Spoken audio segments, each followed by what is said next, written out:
They can take your world. They can take your heart. Cut you loose from all you know.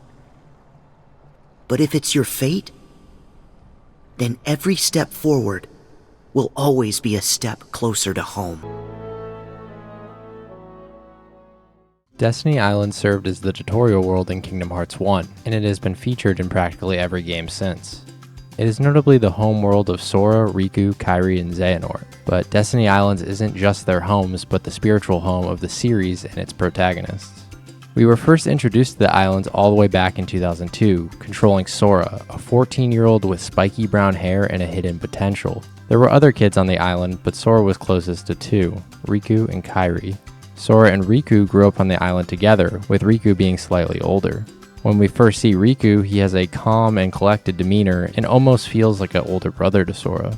On the other hand, Kairi isn't originally from Destiny Islands, with the mayor being her foster parent.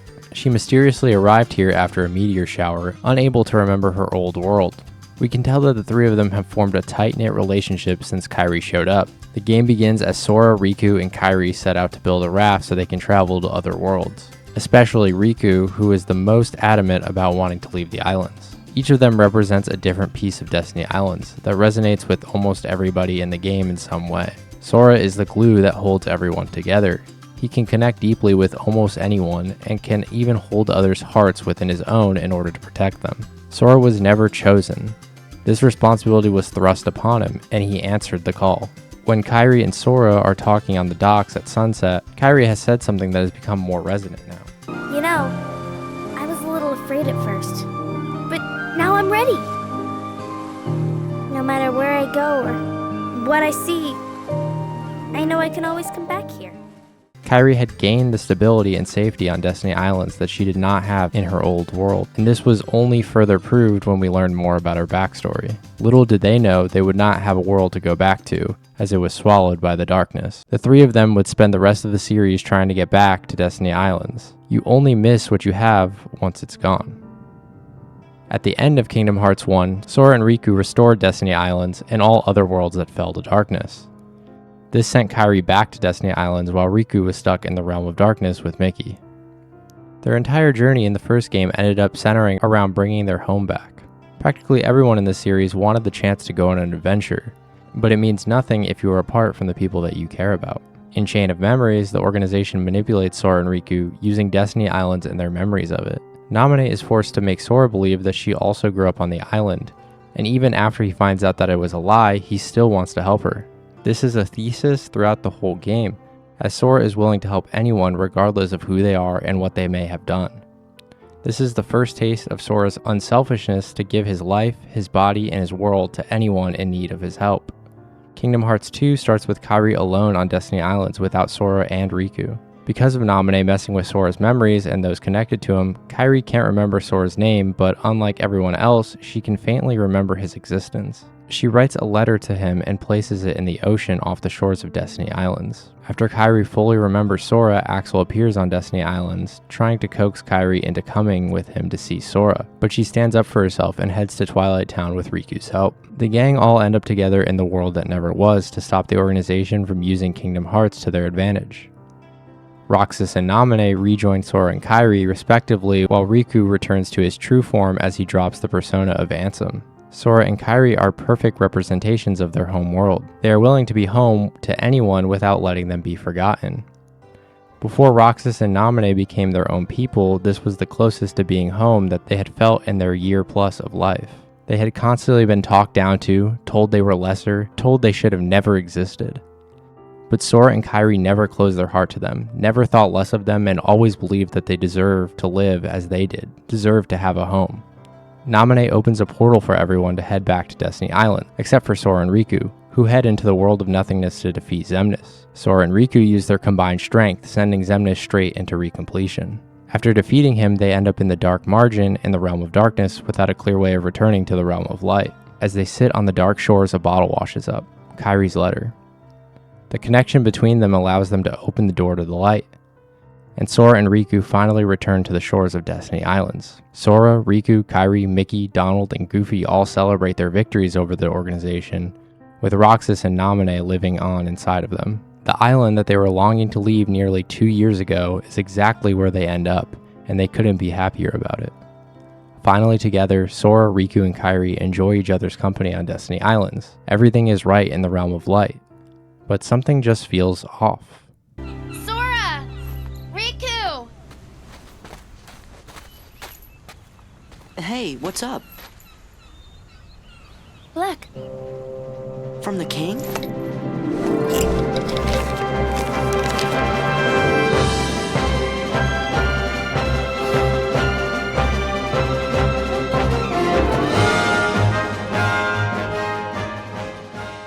Sora receives a letter from King Mickey informing the Destiny Islands trio about Terra, Aqua, and Ventus. Just when everything was looking to be back to normal, Sora decides to set out after the Wayfinder trio even though his connection to them is minimal at best. He decides to leave behind his best friends even though he is in the place he loves with the people he loves the most. It's just, they really need me. I have to go. I am who I am. Because of them. Sora would not be able to live with himself if he didn't use his power to help those who have made him who he is. He knows that they should be on Destiny Islands after their world was destroyed, and they deserve that happy ending that he feels he already had. We know that Terra, Aqua, and Ven are in peril, but their stories start over 10 years prior. Instead of being forced out of their home world, the Wayfinders all head out on their own missions with their own goals. Terra goes after the missing Master Xehanort, Ventus goes after Terra, and Aqua goes to keep an eye on Terra after darkness almost took control of him. Their tragic stories culminate at the Keyblade Graveyard, where they face off against Master Xehanort, Vanitas, and Braig. Before this, they make a stop at Destiny Islands. This feels like the beginning of the end for the trio, as they meet up with Sora and Riku as children. Terra bequeaths his Keyblade to Riku, while Aqua tells Sora to look after him. Ventus does not interact with them on his visit to the islands. But this is not the first time that he has been to the island. Under the tutelage of Master Xehanort, Ventus is left on Destiny Islands to die until his heart joined with newborn Sora's. After falling for Master Xehanort's trap, Master Ericus is dead, Ventus is comatose, Terra's body was taken, and Aqua fell into the realm of darkness. The Wayfinder's home, the Land of Departure, was destroyed by Xehanort, and the remains were turned into Castle Oblivion to protect the comatose Ventus. Now with their master dead and their home gone, they were dispersed, separated, and in danger of being lost forever. Going back to the Destiny Islands with the help of Sora seemed like their last chance for a happy ending. Their chance to find somewhere to call home. Terra, Aqua, and Ven were not the only people who lacked a home. Between Sora releasing Kairi's heart from his own and Roxas returning to Sora in the mansion basement, Roxas spent over 350 days as the 13th member of the organization. His time spent here, he was manipulated by being told he was nothing by his fellow organization members. He only formed a real connection with two members, Axel and Xion. Axel was the only one to remember his time before the organization and what it meant to be a friend. Xion was a replica meant to latch onto Roxas's powers and use them as her own, as she was constantly referred to as a puppet by the other members. She would go to Destiny Islands to collect seashells while Roxas was in a coma and leave them beside him. They would also meet at the clock tower in Twilight Town after completing their missions to eat ice cream together. The group planned to go to Destiny Islands on their next day off for a beach day. That day never came for them. It was the last piece of hope that they held onto until the very end, when it then became clear that they could not all coexist. Sora knew that his connections with the others was the only way that they could be spared from their fate. He knew that he could not enjoy being on the island with his friends if there were others who had lost the little that they had or never had to begin with. The entire crux of Kingdom Hearts 3 revolves around saving the Guardians of Light, who were not lucky enough to be around or available for the fight against the true organization. The first to be saved was Aqua. Aqua had been trapped in the realm of darkness for over 10 years and corrupted by Xehanort's darkness after she lost the Master Defender's Keyblade. Sora discovered the Keyblade on the shores of Destiny Islands. His heart told him to go there and return to his home, unknowing of what was coming down the pipeline. Aqua was told by Ansem the Wise that Sora would be the one to save them. Realizing it was the boy she had met back on the islands, a single tear streamed down her face. Aqua had practically given up hope that she would ever return to the realm of light. This was her last chance at returning home, at seeing her friends again. Sora opened the door to darkness and reached out for Aqua's true hand trapped beneath her anti-Aqua form. Sora was able to bring her back to Destiny Islands, as she had been in the Dark Margin, the dark counterpart of the islands, for years. Bringing Aqua back was the catalyst for finding Ventus, as she was the only one who knew where he was. She turned Castle Oblivion back into the destroyed land of departure and found a still sleeping Ventus. After warding off Vanitas, Ven's heart returned to him as Sora had been holding onto it for over 10 years. After fighting with Terranort and Vanitas, the Guardians of Light were able to bring Terra back to his senses. Terra took control of the Dark Figure and, with Sora's help, sent his heart back into his body as he regained his true form. The Wayfinder trio put their faith in the next generation of Keyblade wielders, either intentionally or not, and they ended up being their saving graces. As for Roxas and Xion, the True Organization created vessels for those who did not have bodies in the current timeline. Xion was brought back and used by the True Organization to be one of the 13 Darknesses. She originally fought against the Guardians of Light until Sora stopped Xion. It's all right! You can stop now! It's all right! Xion! Sora and Axel were able to remind Xion where she came from and her importance to her friends.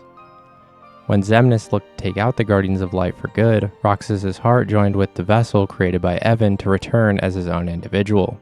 After warding off Saïx, the Sea Salt Trio is finally able to reconnect as well with the help of Sora and Kairi. Sora, Donald, and Goofy stopped Xehanort from fully executing his plan, and Sora used the Kai Blade to close Kingdom Hearts for good. We started with just 3 on Destiny Islands, but ended with a family full of people grateful with those who cared about them and a place to call home. Some for the first time in years. Some are playing frisbee, some are building a snowman out of sand, and others are collecting seashells on the shore, but nobody feels out of place.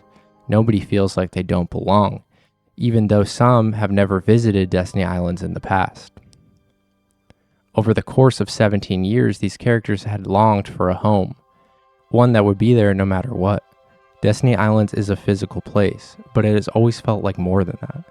It always felt like the natural bookend to the perfect saga. Some had the ideal home but left it in favor of having more. Some were torn from their homes, and some were never meant to even exist. But somehow, some way, they were all going to end up together in a place that they truly belonged. Because in the end, Kingdom Hearts is a story about finding your way back. Back to your friends, back to yourself, back to the light, back to Destiny Islands.